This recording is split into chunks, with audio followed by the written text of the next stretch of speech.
Bueno, como siempre yo agradezco la disposición y la participación de mi querido Doc Frisbee por justamente ser el que nos ha llevado todo este tiempo de la mano y al que recurrimos siempre con las dudas y que muchas de ellas incluso pues ya nos las había anticipado, ya nos había dicho en este tema, por cierto, de las vacunas, que ninguna es 100% efectiva, ni las que hemos históricamente utilizado para vacunas contra la polio y contra el sarampión, ninguna de esas incluso es efectiva al 100% y que íbamos a estar viendo estos casos. Entonces, antes de entrar, justamente les decía yo, en la histeria de, ay, no sirven las vacunas y se está muriendo la gente por ello, hay que acordarse que esto ya lo sabíamos, que esto era previsible y que pues el tema de las variables que también ya se había hablado que iba a suceder, nos va a llevar a tener que estarnos vacunando de manera recurrente, ya nos lo había dicho también el Doc Frisbee, así como nos vacunamos contra la influenza, y además, pues que siempre la mejor vacuna es la prevención y los autocuidados. ¿O estoy mal, mi Doc? ¿Cómo estás? Qué gusto saludarte de nueva cuenta. No, perfecto, Jorge, ahí más o menos voy transmitiéndoles la información de manera adecuada, qué bueno que entienden, y pues bueno, sí es muy importante entenderlo, porque como incluso yo participo en dos programas para aclarar vacíos de información, tanto de parte del gobierno como los creados por pues, gente que se dedica, son profesionales de la pluma o el micrófono, que se dedican a decir una sarta de burradas, y como te comentaba antes del aire, pues hay gente que pues no se vacuna y hay gente que toma decisiones muy equivocadas con base en ello. Y lo que está sucediendo en esta pandemia con estas vacunas no es nada nuevo en la salud pública, no es nada nuevo en la medicina, es decir, no hay nada nuevo. Yo supongo que como esto ha sido muy público, hay mucha gente que se espanta, le llama la atención, y pues bueno, hay casos terribles en los cuales la gente se enferma, queda con secuelas, y hay casos más terribles todavía, que la gente muere. Entonces, no es nada diferente de lo que ha pasado en cualquier otra pandemia de hace siglos. Entonces, lo importante es tener información de fuentes confiables, y creo que aquí incluso, bueno, pues aquí les dije a ustedes que iba a haber una pandemia como 2 años antes, que ya teníamos que estar listos, que ya había una nueva pandemia. Yo se los avisé aquí desde el 2018.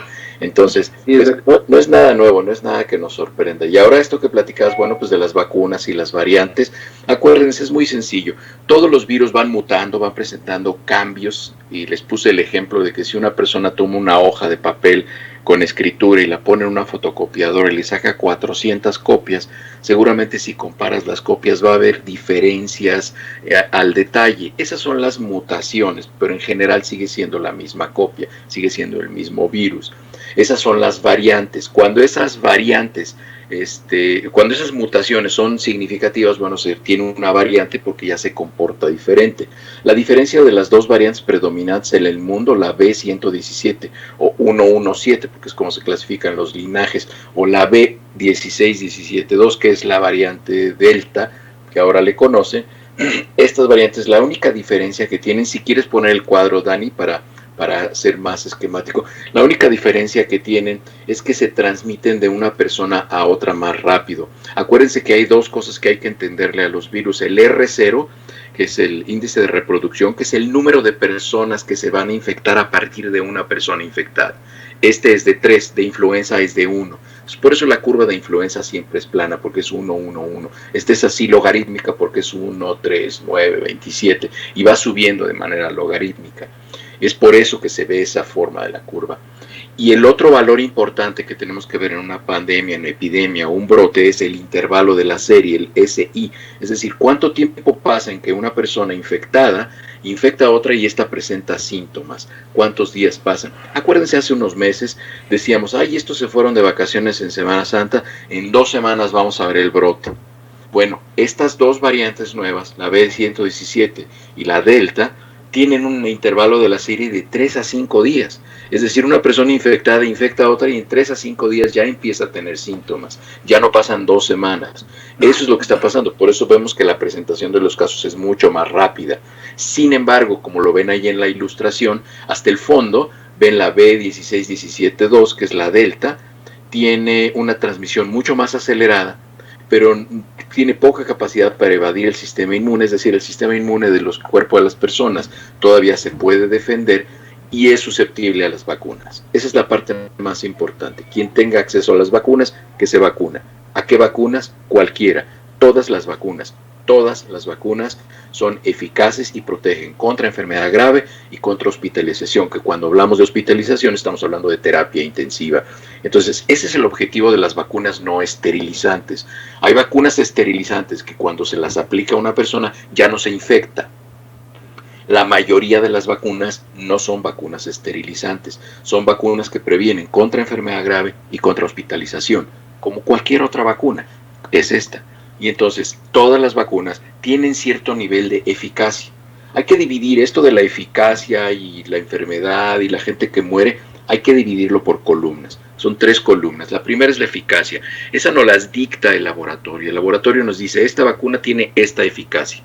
Los sistemas de salud de los países las toman, la FDA, la COFEPRIS, cualquier agencia de gobiernos de las naciones las toman, hacen un pequeño estudio, hacen un muestreo y verifican que la información que obtienen sea compatible con lo que está dando el laboratorio. También obviamente toman la información de las otras agencias del mundo que son confiables, porque hay agencias de verificación de medicamentos que no son confiables, ¿verdad? Entonces toman la información de ellas, reúnen toda esa información y entonces ya ven qué nivel de eficacia tiene esa vacuna. Ya que tenemos el nivel de eficacia corroborado, entonces vamos a ver qué tanto protege para enfermedad grave. Y la otra es vamos a ver qué tanto protege para hospitalización, entre paréntesis, terapia intensiva, complicaciones, muerte. Si ustedes se fijan, la eficacia de las vacunas varía entre el 62, 65% hasta el 98 o 100% de las de RNA. Bueno, todas las vacunas con esta eficacia son capaces de convocar, de invitar al sistema inmune para que genere protección para enfermedad grave en un porcentaje que va desde el 85.7%, la más baja, que es las de Sinovac, hasta un 100%, que son las de RNA o las de adenovirus. Y protección contra hospitalización, prácticamente todas protegen el 100%. ¿Qué ha pasado con estas personas que resultaron que tenían COVID y muchas de ellas mueren con sospecha por COVID después de haberse vacunado? Lo que sucede es lo siguiente. Hay algunos estudios que se han realizado en el mundo en los cuales se hace un muestreo nasal de las personas que están en la línea formadas para vacunarse. Y se ha encontrado que entre el 14 y el 17% de los pacientes que están formados en esa línea eran positivos para COVID. Es decir, estaban formados para vacunarse para COVID, pero llevaban ya la infección. Ya estaban infectados. Y entonces, ¿qué pasa? Que recuerden que la vacuna les va a proporcionar anticuerpos neutralizantes, linfocitos activados y todas estas partes que genera la vacuna 2 a 3 semanas después de la vacuna. Entonces, esa persona que iba infectada, pues el curso de COVID va a seguir como iba durante 2 semanas. Y cuando el cuerpo empieza a generar anticuerpos neutralizantes para COVID y linfocitos activados, pues ya la enfermedad ya está sobre ellos, ya los rebasó. Too late. Aunque exactamente, too late, dirían en el argot. Entonces se pusieron la vacuna demasiado tarde. Y si esa persona tenía la posibilidad de complicarse, porque recuerden que al principio de la pandemia, ahí más o menos como por mayo o junio del año pasado, encontramos un par de artículos en los cuales los pacientes que más se complican por COVID, tienen la predisposición genética de que así sea. Entonces hay muchos pacientes que llama mucho la atención porque son personas jóvenes, sin antecedentes de enfermedades importantes, les da COVID y se complican de manera muy acelerada y mueren, hagan lo que hagan. Es que esos pacientes tienen una predisposición genética. Todavía no identificamos cuál es exactamente esa predisposición, cuál es la mutación o la variación del orden de los genes que predispone a esa persona, pero de que se encontró es que hay cierta predisposición genética en las personas. Entonces, estas personas en México que han muerto probablemente han muerto por eso. Esa es la explicación dentro de un contexto de lo apropiado. Ahora, en México y en cualquier otro país, cabe la explicación de que no se haya resguardado la vacuna de manera apropiada, se haya echado a perder, y que todas estas personas que casualmente murieron en una sola localidad, sea por dos razones. Una, porque la vacuna estaba inactivada porque se había expuesto al sol o a temperaturas inapropiadas, o la otra, fíjense cuál es la otra. La otra es que en esa ciudad ya llegó una variante mucho más rápida como la Delta, que se transmite de manera más acelerada y la gente estaba ya enferma cuando se fue a vacunar. ¿Qué es lo que tenemos que hacer entonces? Tenemos que hacerle a todos, una vez más, invito a la gente en México que se quite de la cabeza la idea de que la autopsia es una profanación del cuerpo. Olvídense por favor de eso, quítense esa basura judeocristiana. La autopsia es la verdad de la medicina. Que le hagan autopsia a las personas que murieron, que hagan biopsias, que hagan muestreos de patología, para que se identifique si esa persona tenía enfermedades crónicas, tenía daños cardiovasculares, daños pulmonares previos, y si esa persona tenía alguna variante diferente, con mutaciones diferentes, y es por eso que se presentó la enfermedad. Si se encuentra que esa persona no tenía ninguna variante, no estaba infectado por COVID, no tenía ninguna alteración de la salud y solamente fue una nueva infección por COVID, entonces es posible que esa persona, si es que pasaron más de 4 o 5 semanas después de la vacunación, es que la vacuna estaba inactiva. Si esa persona murió 3 semanas y empezó a estar enferma 1 semana o días después de la vacunación, lo más probable es que esa persona ya estuviera infectada. Lo que tenemos que aprender es lo siguiente: las personas que estén vacunadas contra COVID, si saben que van a ir a un sitio donde hay muchas otras personas en las cuales se pueden infectar, usen cubrebocas, continúen con las precauciones universales, porque aunque ellos están protegidos contra enfermedad grave y contra hospitalización, se pueden infectar y le pueden pasar esa infección a personas no vacunadas. Y eso es lo que va a hacer, y eso es lo que está haciendo que veamos estas elevaciones regionales, porque la gente empieza a decidir ir a balnearios, a ir a cines. Por ahí hubo hasta médicos que decían que ir al cine era de lo más seguro que podía haber. Por favor, que no se les note tanto el billetazo. No es cierto, o sea, no es cierto. Ir al cine no es de las actividades más seguras. De las actividades más seguras son al aire libre. O sea, en fin. Así es, doctor. Esto es lo que decíamos, son muchos factores a considerar para antes de descalificar las vacunas o de decir que estas no están sirviendo o no están funcionando. Es muchas razones, incluso las individuales. Decíamos lo que nos decías de la idiosincrasia, ¿no? de cada organismo. Pero en este caso la idiosincrasia solamente sería, Jorge, una reacción alérgica. Recuerden, y eso sí pónganlo, saquen su pluma roja y escríbanlo así, con una pluma roja. La única contraindicación de la vacuna COVID es que en la primera dosis, en el esquema de 2, haya tenido una reacción anafiláctica. ¿Qué es una reacción anafiláctica? Algo que puso en riesgo mi vida y me tuvieron que inyectar epinefrina o adrenalina. Cualquier otra reacción, por muy desagradable que sea, por muchos malestar general, dolor muscular, náusea, esa no es una reacción anafiláctica. Entonces, la única contraindicación de la vacuna es esa. ¿Y por qué se presenta? Por una reacción de idiosincrasia hacia la vacuna. No es algo que se presente por la vacuna, sino es por la respuesta del individuo. Pero esa es la única circunstancia, porque hay mucha gente, y me escriben, y me siguen todavía escribiendo: doctor, yo soy alérgico a las ufas, y al camarón, y a los champiñones, y a los... Me dijeron que la vacuna, y que en una serie de WhatsApp y en el Face dijeron... Híjole. Sí, es que está terrible. Digo, la verdad es que yo estoy muy contento porque platico de lo que me gusta, ¿verdad? Pero ojalá, como lo puse en algún tuit algún día, ojalá no hubiera necesidad de que yo estuviera aclarando tantas burradas. Así es, doctor.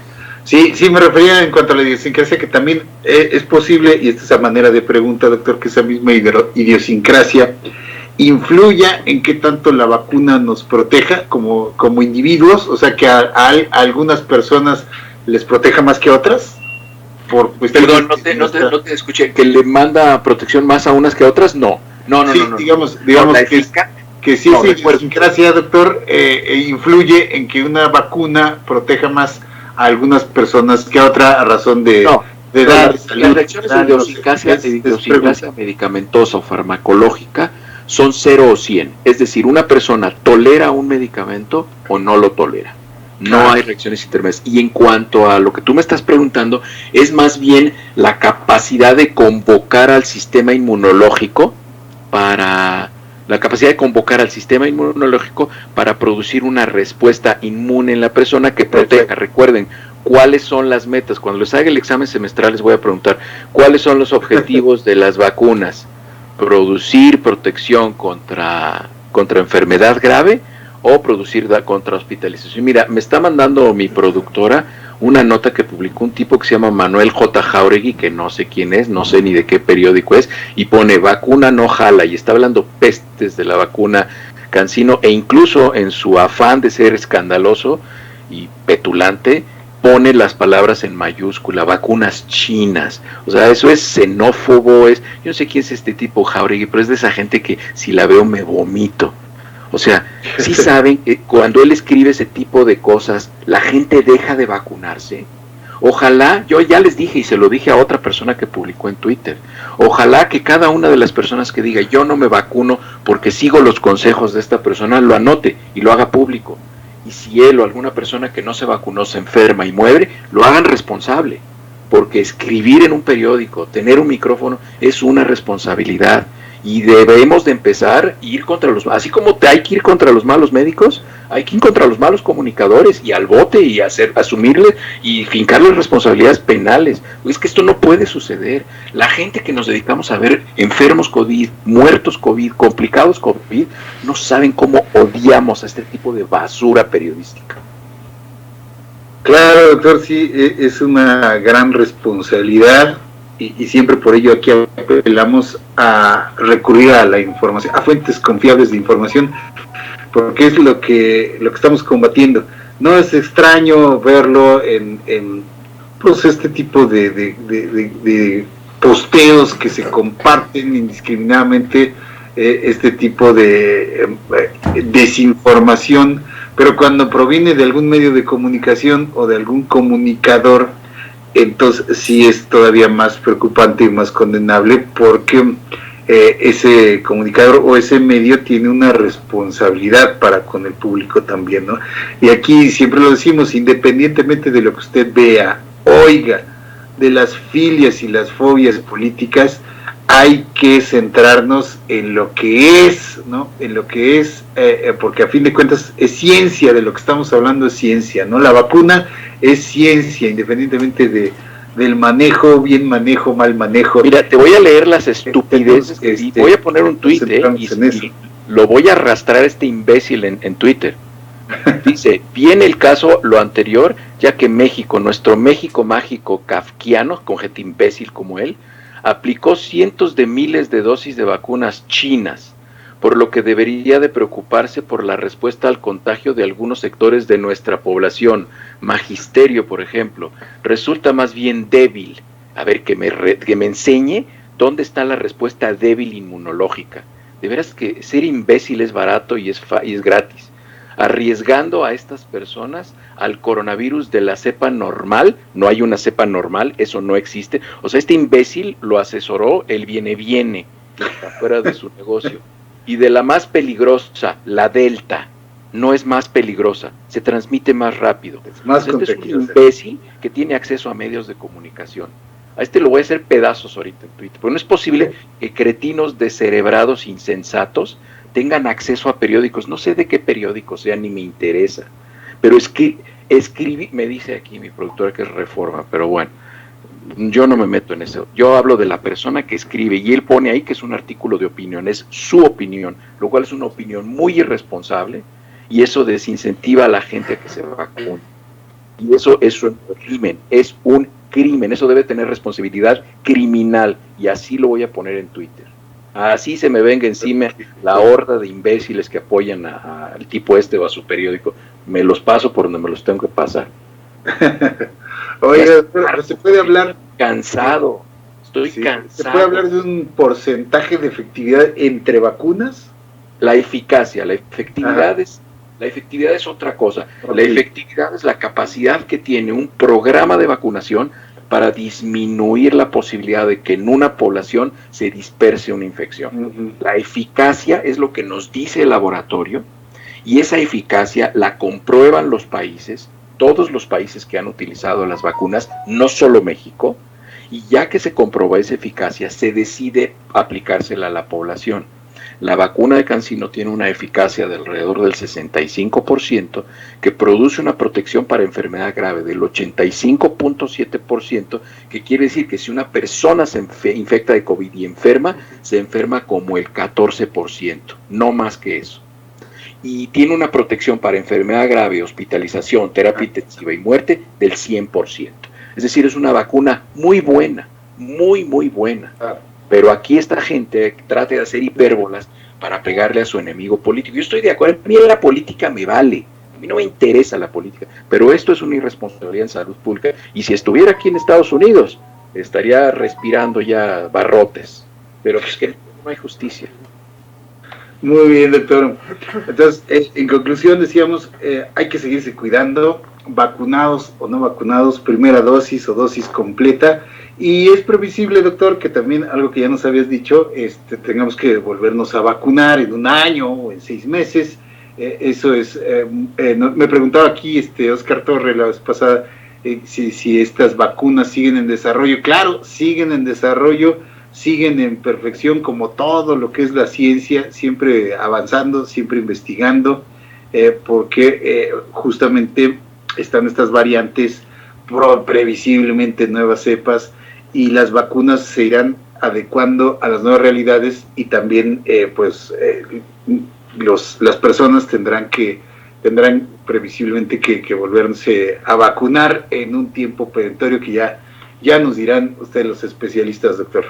Sí, fíjate que respecto a esto que platicabas, es muy importante que la gente entienda que lo que está sucediendo en el mundo, no en México, en el mundo, es el uso de emergencia de una vacuna. ¿Eso qué significa? Que es la fase 3 de investigación clínica extendida a la población en general por una necesidad epidemiológica, que es una pandemia en la cual la gente moría y se infectaba y tal.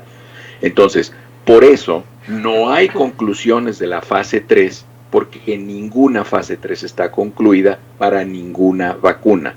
Hay avances de publicaciones de fases 3 avanzadas de las vacunas que surgieron primero, Pfizer y Moderna, que obviamente tienen un número de casos, una casuística mayor, pero ninguna vacuna tiene conclusiones definitivas, y lo que tú dices es cierto. Recuerden, se los he dicho todo el tiempo, quien tiene el control de la pandemia de principio a fin es el virus. Nosotros solamente reaccionamos o prevenimos, pero nosotros no tenemos el control. Si al virus se le ocurre tener una mutación significativamente biológica, una variante suficientemente fuerte, y tener algo que evada el sistema inmunológico y que evada los anticuerpos neutralizantes, los linfocitos T activados producidos por las vacunas, necesitamos una nueva vacuna, y calculamos que esto va a ser en 5 años, de 4 a 5 años, porque hemos visto cómo va mutando y lo comparamos con el marco de referencia de cómo va mutando H1N1, que es la que nos tenemos que poner cada año,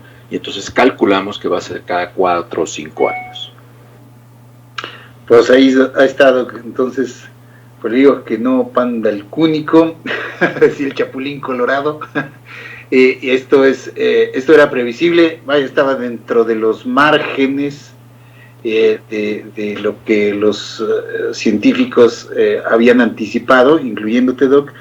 Y sí, lo que sí es verdad es que si la gente se descuida, si la gente, como dice, sigue acudiendo a balnearios, hace fiestas, a reuniones sin precaución, entonces podemos tener una tercera ola y una cuarta ola y una quinta ola, y etcétera, etcétera, y no vamos a salir del problema, porque bien dices tú, está en gran parte en nuestras manos, independientemente de los gobiernos. Es una cuestión de científicos y de sociedad donde se cierra la pinza, es donde tenemos que seguirnos cuidando y donde tenemos que seguir previniendo que los contagios no se sigan propagando indiscriminadamente, con las precauciones que ya no sabemos y que siempre debemos aplicar, con pandemia o sin pandemia. Así es, porque como les decía, no sé si se los mencioné aquí o en otro programa, ¿no se dieron cuenta que este año hubo menos influenza, que hubo menos gripas, que hubo menos enfermedades respiratorias?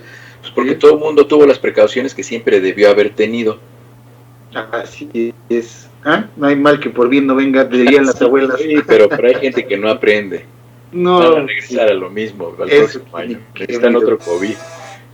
Como siempre, pues un placer, muy agradecido, doctor, de verdad, por esta información valiosísima y de primera mano que yo siempre invito a difundir y a compartir, porque es información que sí debemos de postear, que sí debemos de difundir para que la gente justamente tenga información cierta, información dura, información certera, más allá de cualquier otra cosa que vemos por ahí, como bien dices, cada barbaridad, que es justamente lo que nos complica y no nos deja salir del problema, doctor.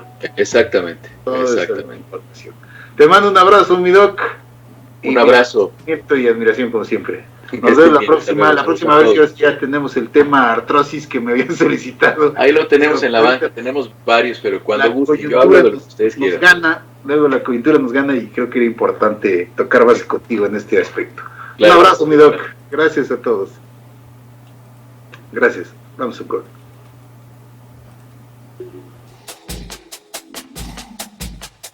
Hola amigos desde Junti.